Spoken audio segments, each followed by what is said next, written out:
Hey everyone, this is Tell the Truth Sports Radio. I'm your host, Ron Fitch. I'm going to tell you the truth and nothing but the truth when it comes to the NFL and the NBA draft and the comings and goings, um, and then a little college football news. But first, I will talk about the previous game that happened. Seattle defeating Arizona 28-21. I want to put out my key points. Both teams had pretty good drives to start the game, and Seattle pulls away a little bit, goes up 16-7 at the end of the half in this mixed extra point. I thought would come back to haunt them. I just kept waiting all night for the mixed extra point to haunt them. Um, Jason Myers, a pretty good kicker. I'm surprised he just shanked it. Third quarter, Kyler Murray comes out balling. What a nice drive. Make it 16-14.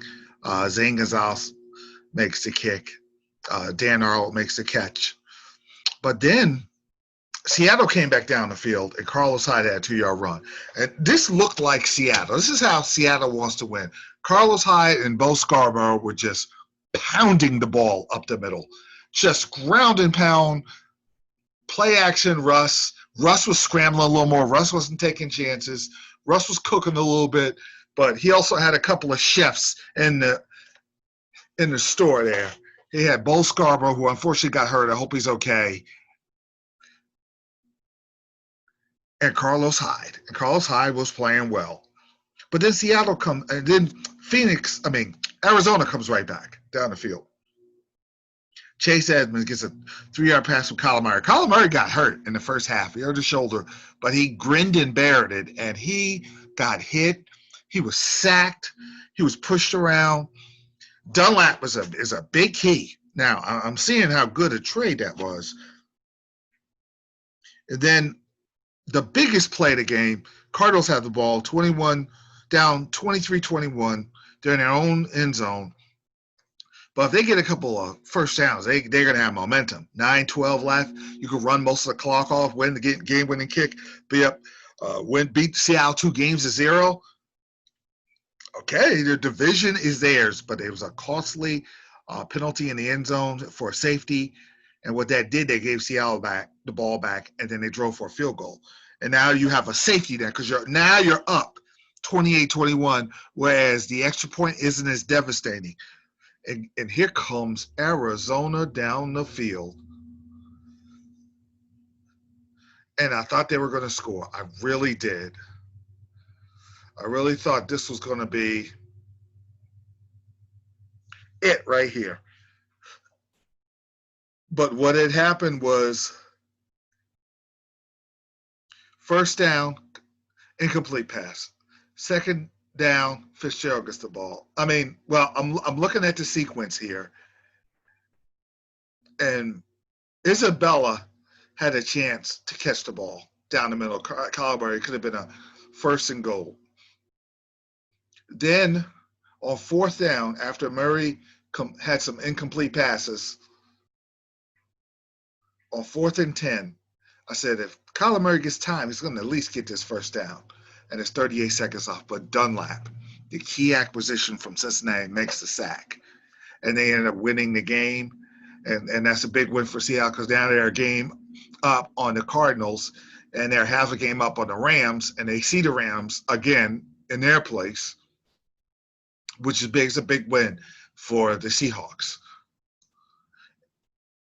If you look at the box score, Murray had 269, 2 touchdowns.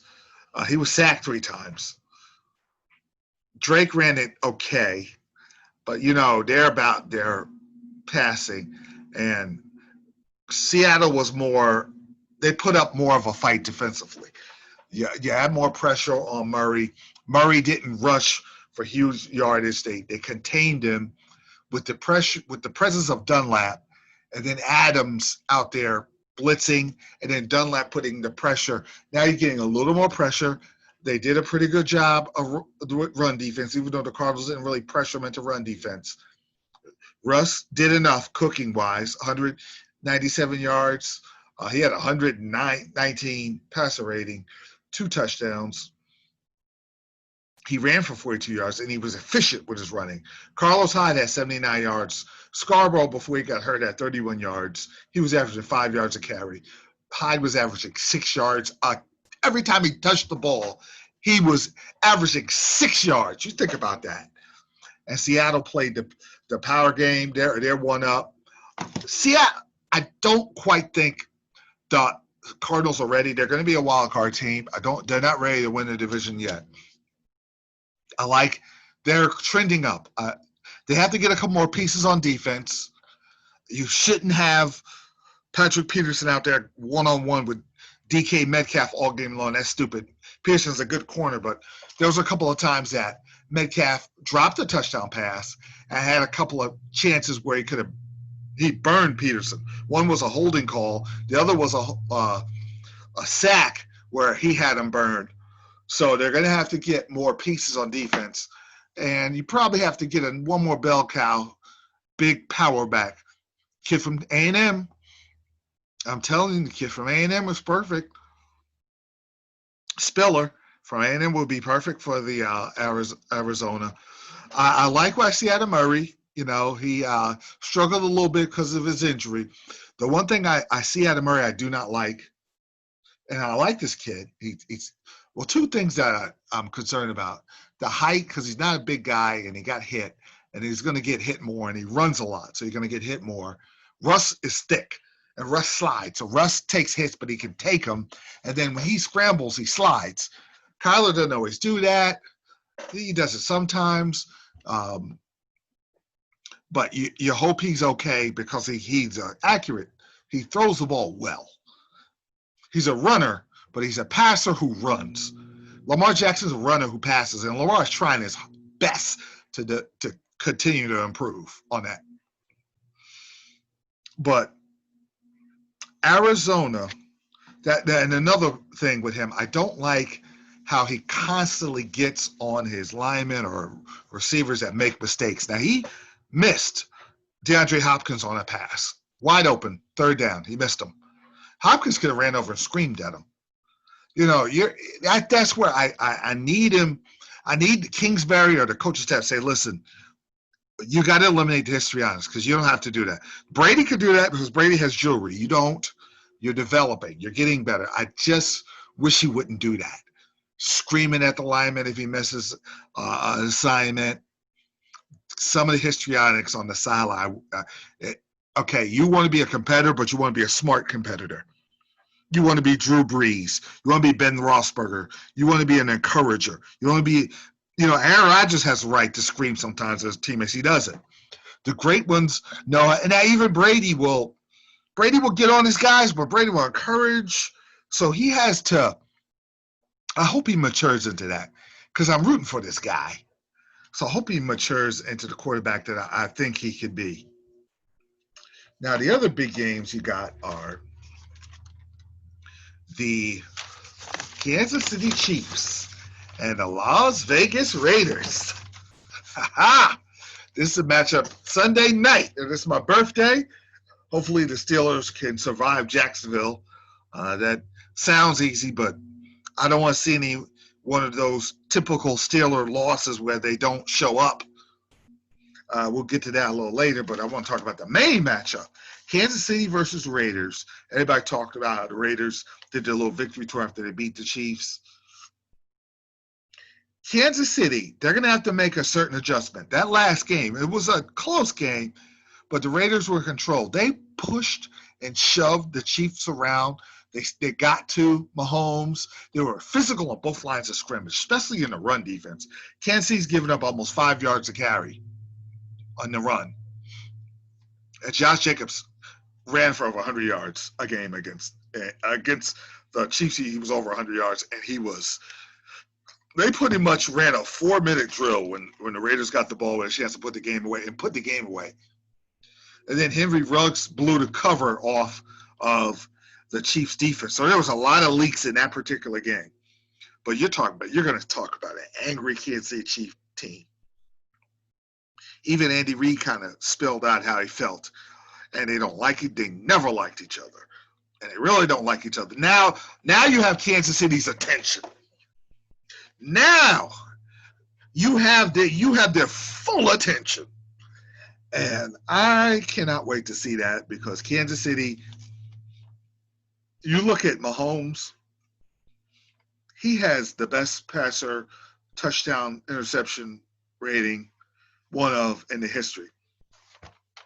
He has 25 touchdown passes and 1 interception. 118 passer rating.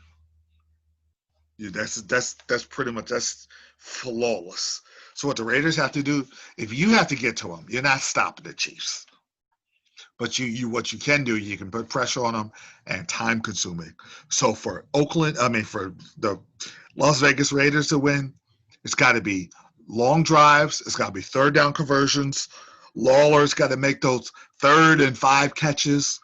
Ruggs, if you got to blow the cover off the top of the defense, if they're playing the run, whatever you have to do, everything has to be executed to a T. For Kansas City, they run well. They're going to have to run well, and they're going to have to do a pretty decent job of stopping. They have to get ahead. So maybe that run game of Vegas is relevant. What I think is going to happen, this is what I believe is going to happen. Kansas City's going to win a close game. Everybody's saying, Kansas City's going to be mad. They're going to blow. No, I think Gruden's going to have his guys ready in Vegas. And that Kansas City's going to, Andy Reid's going to have his guys ready. I just think for this one particular game, the Chiefs are so sky high, they figure out a way to just keep their average lower than 4.8. They're going to slow down the running game and get to Carr enough.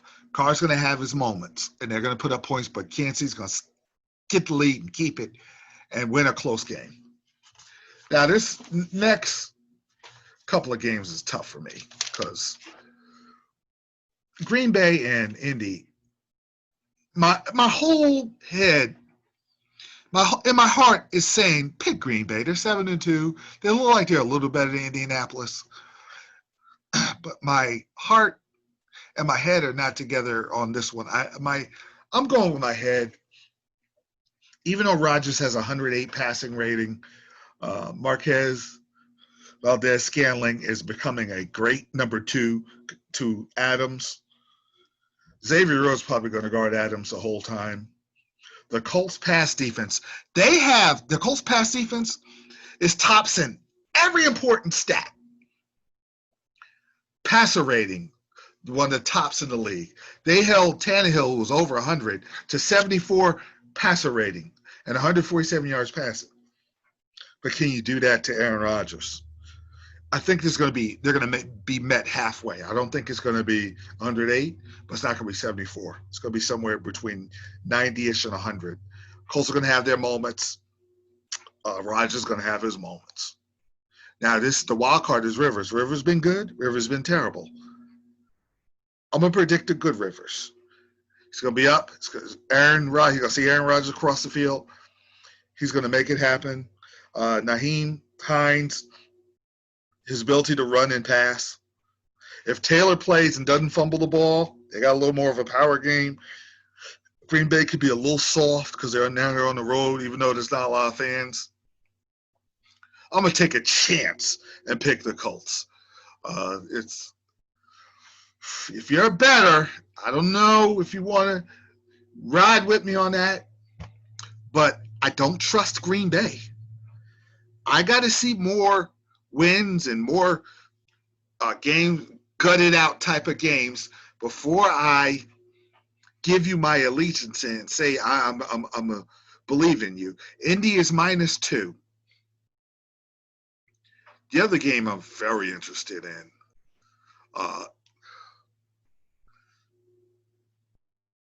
is the Ravens and the Titans.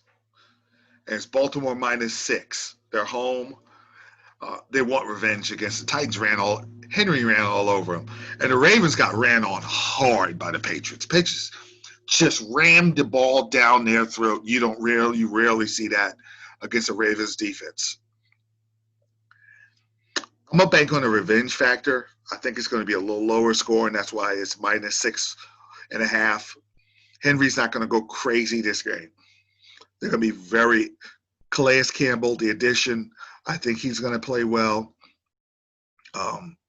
Brown's got to get going. Both Browns have to get going. Hollywood Brown and A.J. Brown of the Titans and Hollywood Brown of the Ravens. Who's the Brown that has the most impact? I'm going to go Hollywood. I'm going to go the Ravens. They're home. They lost to the Patriots, and I told you the Patriots going to beat them.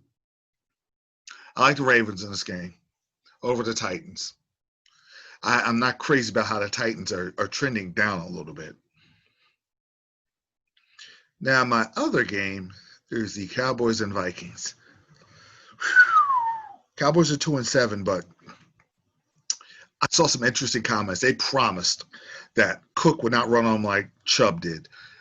They feel like they're rejuvenated from that close loss to the Steelers, and they feel like they have confidence. Andy Dalton's there. The Vikings on a roll, but you know what? The Cowboys, they might have found themselves in that loss to Pittsburgh. They get after Cousins. You know, they really have a good pass rush, and if the defense has awoken. I don't pick the Cowboys in the upset. This is purely on a hunch. I think Lamb and Cooper and Schultz, Lamb and Cooper. I don't know, Elliott gives you some tough yards, but I'm going to ride the Cowboys on this one because Andy Dalton's back. Even though it's at Minnesota, it's not a big hole. It might not be anyone there. I don't know how they do that in Minnesota, but I'm going with a hunch. So I'm going Indy on upset, Cowboys on upset, Chiefs to hold on, and the Ravens to take care of business. And I hope the Pittsburgh Steelers don't upset me on my birthday. I would take the under on that. I think Jacksonville's going to give them a hard time. Jacksonville's going to – their one thing to do well is run the ball with Robinson. I think Jacksonville's going to say, you know what, let's see it. Let's check this run defense of Pittsburgh. Let's just run on first down. Let's run second down. If it's third and short, let's run third. Let's just run the ball and hold on to the ball and keep Ben off the sidelines and get a lead and make Pittsburgh start pressing because now you're favorites and now you're screwed because you're behind. And that's when you start making mistakes. That can't happen. If you're Pittsburgh, you get up early, you get up often, you try to get up out of there. Forget about the trap game because you lose, you're going to Kansas City. The key to Pittsburgh getting home field advantage is not to slip up against any of the teams they're heavily favored in. They lose, you're going to Kansas City. And there's no bye, period. You're not getting a single week off. If you win, and then you go take care of business at home on Thanksgiving to the Ravens, that creates a path. Maybe Tampa beats Kansas City, and now you have a little breathing room, and you don't have to kill yourself in Cleveland at the end of the year. And maybe you have a week off and then another week off. And that would help with some of the veterans.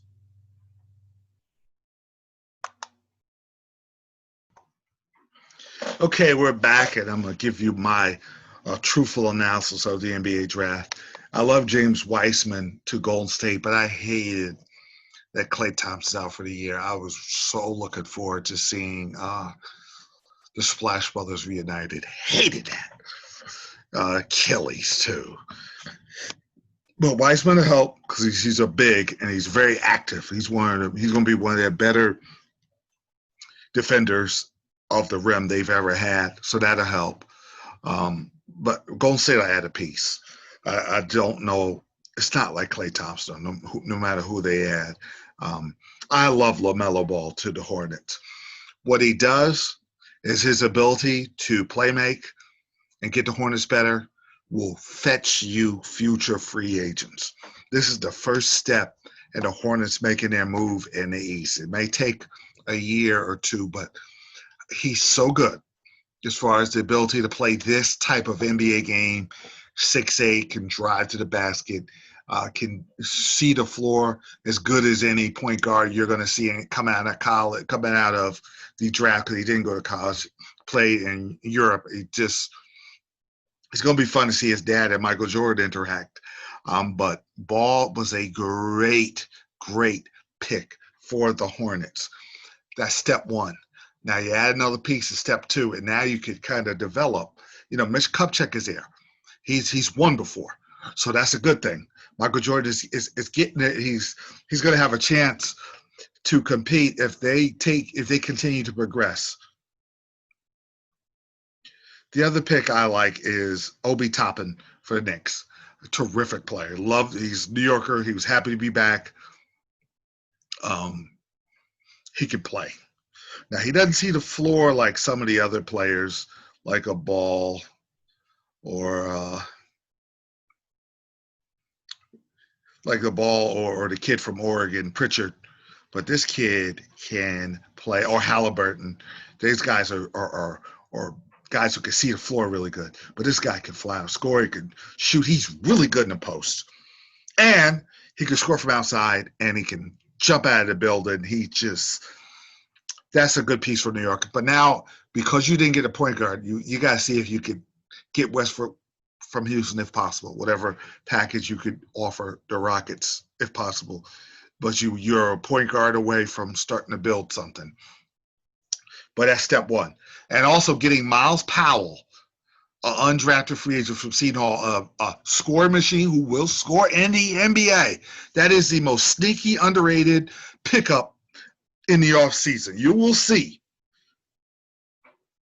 And the Wizards got a dude, Denny Agdija from Israel. I saw him play. He can play. He can see the floor. He's strong already. He's got an NBA body. He can play. That's a good step for the Wizards who've been irrelevant. Of course, Tyrese Halliburton, who I saw, and I was like, this guy is one of the most talented. As far as seeing the court, he's as good as you can get. As far as his ability to pass and make everyone around him better. If I'm Buddy Hield, I got to think about staying with Tyler Halliburton. I know you want to go hold off on that and play with Halliburton for a year and then see where that goes. But another player I really liked was Boston getting the point guard out of Oregon, Pritchard. I like him. Tough kid.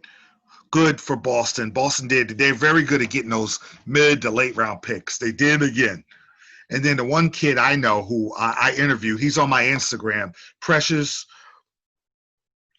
Chiowa. And Precious is my man. I got to interview him. He played at Mount Verde High School, went to Memphis. I'm rooting for him with the Heat. The Heat's got some Jersey guys. They got Corey Silva. They got Precious here. So I'm all Lakers, but shoot. I do kind of, as a closet Heat fan, just because I'm rooting for my Jersey guys. As far as free agency, the trades, free agency, Chris Paul going Phoenix is really good. Lakers picking up Schroeder was really good. Wesley Matthews is okay. That's because he's a tough-minded defensive player, so that works in the mold of LA liking to defend. They need to sign Avery Bradley back and keep that core. The fact that I just heard that I hated to see Dwight Howard leave to go to the Sixers. Oh, that is bad news. I loved watching him. He was such a great lengthy rim protector. That'll be Embiid's best friend. That is the Sixers getting Curry in a trade and him. They're going for it. And they have the right pieces in place as far as general manager. They look like they're more organized. And that's going to light a fire in Simmons and Embiid. The Sixers and the Nets are a little bit above everyone else if Durant and Kyrie's healthy. And I think the Nets are going to really try hard to get Harden. The Rockets are going to be like, I see your package. Harden wants to go to the Nets. He don't want to go to the Sixers because you get Ben Simmons back. That'd be good for Houston, but he don't want to do that. He wants to play with his buddy Durant and Kyrie. So you're going to have to get a third team involved. Or you play the game of chicken and be like, you're not going nowhere. I dare you. Now what are you going to do? Or the further this goes along and maybe Houston doesn't play as well, And you see Denver and the Clippers and the Lakers and the teams like that, Utah ahead of you. You know what? Let's send him to the Nets. We're not going to go anywhere. The only problem is I was wrong about talking about their draft pick. They don't have a draft pick the following year. Oklahoma City has that. So they can't get all the guys that I thought they were going to be able to get unless they get a draft pick coming back. Unless they get a really good draft pick coming back in a three-way deal or via the Nets, if they could work that out, they would think. I think the Rockets would think about that. I'm hoping it happens because you got the Sixers, you got the Nets, and then you don't. Pat Riley's going to make a move. Boston's pretty good. Milwaukee's good. So the East is really starting to get better. All right, we're back here. This is a college football report, and there's not a lot of really sexy matchups. The best matchup is Indiana and Ohio State. This is what they call the so-called matchup. This is the highest they've been ranked since 1967. They are a solid football team. I watched them beat Penn State. They're well coached. They got no shot against Ohio State. Ohio State's a 20-point favorite. They might cover. I mean, I like the Michael Penix story, 9 touchdowns, 3 interceptions. But look at Justin Fields' stats. 72 for 83, 908 yards passing, 11 touchdowns, 0 interceptions. 11 touchdowns, 0 interceptions. That's as clean as you can get. And you got Garrett Wilson as your receiver. Now, Indiana's 7th in the nation in defense. So they play D. They're solid offense. Penix is a good playmaker that can scramble, and he's going to be running for his life against the speed of Ohio State. Ohio State covers. Fields plays well. Indiana's going to compete. And maybe Indiana does cover. Maybe it's a 18-point loss. Maybe it's under the 20-point spread, because I do respect that Indiana will battle it. It's just they have no shot. Ohio State has SEC, Clemson type of 5-star recruits. And then Indiana has really good coached up, 3-star, 4-star recruits. It's a bigger guy. It's a heavyweight, really good heavyweight versus a really good middleweight. The middleweight can't take the heavyweight's punch eventually. The middleweight's going to pop him and hit him. And the heavyweight's going to bristle. Okay, that hurt a little, but then the heavyweight's going to throw a massive overhand right, and the middleweight's going to sleep. And that's what's going to happen with Justin Fields and company. And Ohio State, they specialize in their defensive ends. You look at Bosa, you look at the defensive end that came out of that's on the Washington team right now, and they get after you speed-wise. And I think they're going to overwhelm Indiana in the horseshoe in Ohio. I like Wisconsin to upset Northwestern. That's the other. See, I should have had Big Ted and Gary on. I'm going to have him on Ohio State in 2 weeks. Ohio State at Michigan State. That I'll have him on. That might be somewhat competitive, but the other big game is really about the Big Ten this week. I like Oklahoma beating Oklahoma State. Big 12's not getting in. Oklahoma's going to be there hoping to get in, not with 2 losses. No way. Oklahoma, you can't lose at home against Kansas State. Come on. And then the thing about Oklahoma, and I heard Keyshawn Johnson say this on ESPN radio, they get there every year and they get pummeled. You lose at Iowa State, which ain't bad. You lose to unranked Kansas State, which is bad at home. And they'll end up being the the representative of the Big 12. And the Pac-12. I'm not letting the Pac-12 in. USC would have to go undefeated, but they have a limited schedule. No. You could see 2 ACC,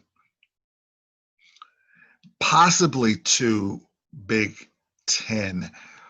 I don't know if Wisconsin could run the table and get trounced by Ohio State, or if they run the table and they're competitive with Ohio State, maybe 2 Big 10 teams get in. Or if Notre Dame's competitive with Clemson, you might have Notre Dame and Clemson in. That's probably your number one scenario. Or Alabama, Florida. But Florida can't slip up again. If Alabama runs the table, you're just going to have Alabama in there. I can see if Alabama gets past Florida, which is going to be very tough this year, if they do that and they run the table, I can see Alabama. If Notre Dame plays close, Clemson, and Ohio State. I'm pretty sure Ohio State's going to make it. I believe Alabama's going to make it. I believe Clemson's going to make it. So Notre Dame and Wisconsin, if chalk holds up, they run the table and they end up playing competitive games, you got to have a choice between Notre Dame or Wisconsin. And you're going to look at the resumes. And Wisconsin's resume might be a little better, even though Michigan is just not going to be a good on the resume. And I saw the ACC. The key, I think, might help Notre Dame is the fact that North Carolina is good. And going to North Carolina, if they survive that, which will be tough, they survive the North Carolina game, that might get them over the hump when you're looking at resumes for that last spot.